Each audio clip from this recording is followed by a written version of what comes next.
Assalamualaikum dan salam sejahtera. Saya Siti Aisyah Malisa Yohanis dalam Dunia 11 Pagi.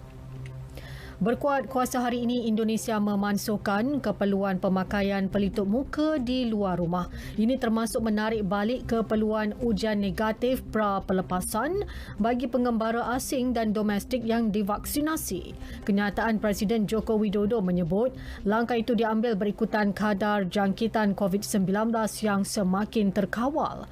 Bagaimanapun, pelitup muka tetap perlu dipakai di kawasan tertutup dan dalam pengangkutan awam. Beliau juga mengecur agar orang tua dan mereka yang mempunyai masalah kesihatan atau batuk yang teruk mesti terus menggunakan pelitup muka.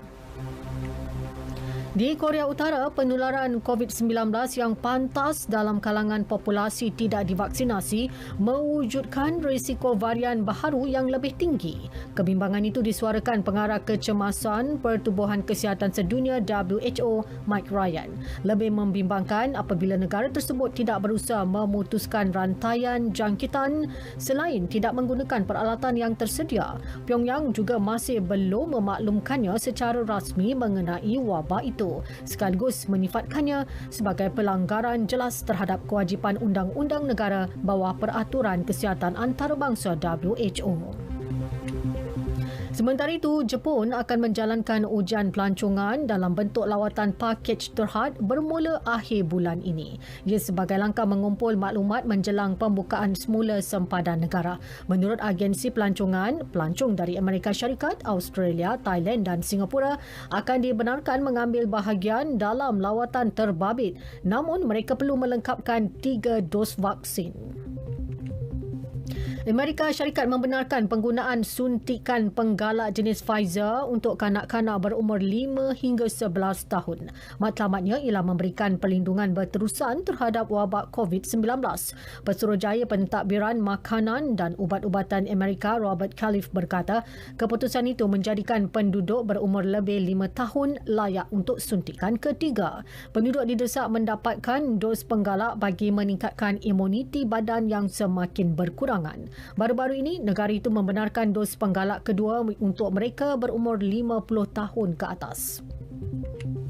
Dalam perkembangan lain, Amerika berharap India akan membatalkan larangan ekspor gandum. Ini memandangkan langkah sedemikian akan memburukkan lagi kekurangan bekalan komoditi tersebut di peringkat global. Harapan itu disuarakan diplomat tertinggi Washington Linda Thomas-Greenfield menjelang mesyuarat Majlis Keselamatan PBB mengenai keselamatan makanan.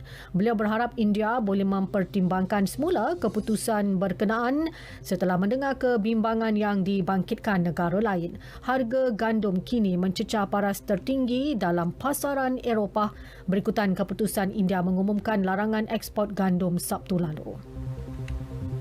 Sukan C ke-31 di Hanoi, Vietnam, hari ini kontingen negara berpotensi memburu beberapa lagi pingat emas. Bermula pukul 8 pagi tadi, tumpuan terarah dalam acara golf berpasukan lelaki dan wanita melibatkan pertembungan dengan Thailand. Diikuti acara kayak berdua 1,000 meter yang diwakili Khairul Naim Zainal dan Nick Afiq Nick Mazli pada pukul 12 tengah hari. Peluang negara menambah kutipan pingat diteruskan dalam acara memanah recurve berpasukan campuran di sebelah petang. Turut berlangsung acara renang melibatkan saingan akhir 1,500 meter gaya bebas wanita, 50 meter kuat dada wanita, 200 meter gaya bebas lelaki dan 200 meter rampaian individu lelaki. Seterusnya dalam acara lompat tinggi lelaki, wakil negara Navraj Singh Randhawa dijangka mudah merangkul emas. Disusuli acara badminton berpasukan lelaki menentang Thailand pukul 7 malam. Bola sepak Liga Perdana Inggeris, Liverpool terus berjuang memburu kejuaraan musim ini apabila kekal dipisahkan satu mata dengan pendahulu Manchester City. Skuad bimbingan Jurgen Klopp itu meraih mata penuh selepas menewaskan Southampton 2-1 ketika saingan Liga berbaki satu perlawanan, menjadikan keseluruhan 89 mata yang dipungut. The Reds perlu menang dalam perlawanan terakhir menentang Wolverhampton Wanderers Ahad ini. Man City juga wajib menang ketika berdepan Aston Villa untuk mengesahkan gelaran juara. Sekian berita yang disunting oleh Nick Hafizul Baharudin dari Pusat Berita RTM. Assalamualaikum dan salam keluarga Malaysia.